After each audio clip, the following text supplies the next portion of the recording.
The question number 1 is identify the terms, their coefficients for each of the following expressions.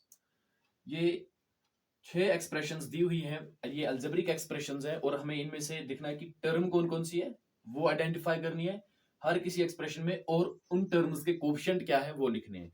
तो सबसे पहले आपको पता होनी चाहिए कि टर्म्स क्या होती है और कोएफिशिएंट क्या होते हैं। तो पहला पार्ट जो है वो है 5 into x y z square minus 3 z y. तो सबसे पहले हमें पता होनी चाहिए कि ये टर्म्स क्या होती हैं और ये कोएफिशिएंट्स क्या होता है।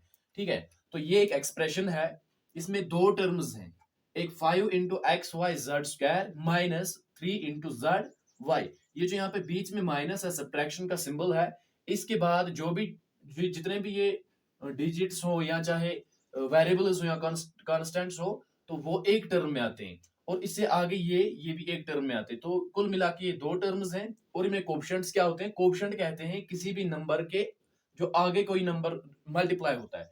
ठीक है, जैसे यहाँ पे x के आगे 5 है, यानी कि ये एक टर्म है, इसका जो कांस्टेंट वैल्यू है वो 5 है, और इसका जो कांस्टेंट वैल्यू है वो 3 है। इट मींस कि यहाँ इसका कोएफिशिएंट 3 है और इसका कोएफिशिएंट 5 है। इसी तरह जिसका कोएफिशिएंट नहीं दिया हुआ होता है, जिसके आगे कुछ भी नहीं लिखा होता है, कोई कांस्टेंट वैल्यू नहीं होता है, तो उसका कांस्टेंट वैल्यू 1 होता है। ठीक है, तो यही हमें फाइंड करना है इसमें। तो चलिए स्टार्ट करते हैं। तो हम ऐसे एक टेबल बना लेते हैं। सॉल्यूशन यहाँ पे मैं आंसर लिखता हूं इसका, यहाँ पे टर्म्स, और यहाँ पे लिखते हैं कोएफिशिएंट। ओके,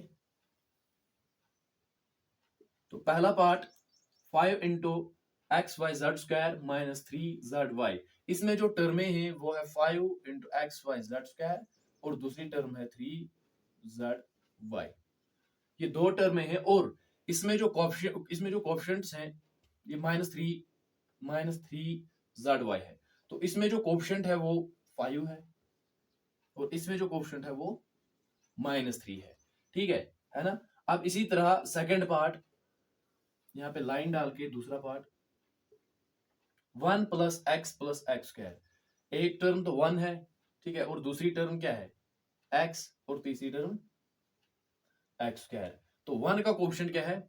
1 का कोएफिशिएंट 1 ही है, तो x का कोएफिशिएंट 1 है, जिसका कुछ नहीं होता है, वो भी मैंने बताया 1 होता है। 1 से मल्टीप्लाई देने से किसी नंबर को कोई फर्क नहीं पड़ती है, वो वही नंबर रहता है, और एक्स स्क्वायर का भी क्या है? 1 है। Third part 4x square y square minus नहीं लिखना है यहाँ पे टर्म्स लिखनी है। तो ये एक टर्म है, और दूसरी टर्म ये होगी -4x square y square z square, और तीसरी टर्म है जेड स्क्वायर।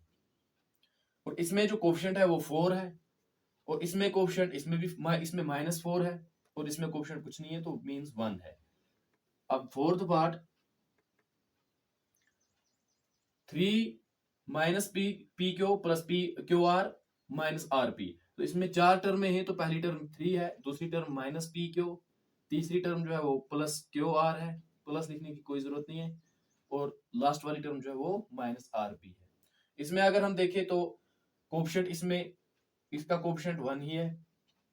ठीक है, तो माइनस पी क्यू का कोएफिशिएंट -1 है, ये -1 है, और क्यू आर का कोएफिशिएंट 1 है, और माइनस आर पी का कोएफिशिएंट भी -1 है। तो ये 4 पार्ट हो गए। अब पांचवा पार्ट में दिखाता हूँ, पांचवा और छठा पार्ट। जिसने अभी तक ये नहीं लिखा है स्क्रीनशॉट ले ले, या वीडियो को पॉज करके लिख ले, मैं ये इरेज कर रहा हूं।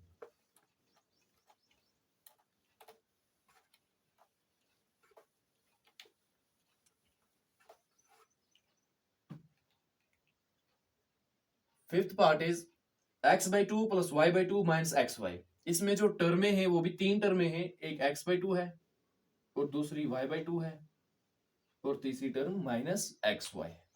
तो कोएफिशिएंट्स क्या क्या होंगे? कोएफिशिएंट इसमें x/2 है, इट मींस कि 1/2 आगे है, ये कोएफिशिएंट होगा, और y/2 इसमें भी 1/2 कोएफिशिएंट, और -xy इसमें -1 कोएफिशिएंट है। अब लास्ट पार्ट है इसका, सिक्स्थ पार्ट, इसके भी 3 टर्में हैं, 0.3a माइनस 0.6ab और प्लस 0.5b। 0.3a का कोएफिशिएंट जो है वो 0.3 है, ये कांस्टेंट वैल्यू है। ठीक है, और माइनस 0.6 ए बी का कोफिशिएंट जो है वो माइनस 0.6 है। ये कांस्टेंट वैल्यू है और बी का कोफिशिएंट 0.5। ठीक, ये थे कोफिशिएंट्स और ये हैं टर्म्स। 3 टर्म है, इसमें 3 टर्म है, इसमें भी 3, इसमें 4 टर्म है, इसमें 3, इसमें भी 3 और इसमें 2 टर्म है। ये टर्म्स होती हैं और कोफिशिएंट इनके आगे का जो कांस्टेंट वैल्यू होता है उसको कोफिशिएंट कहते हैं।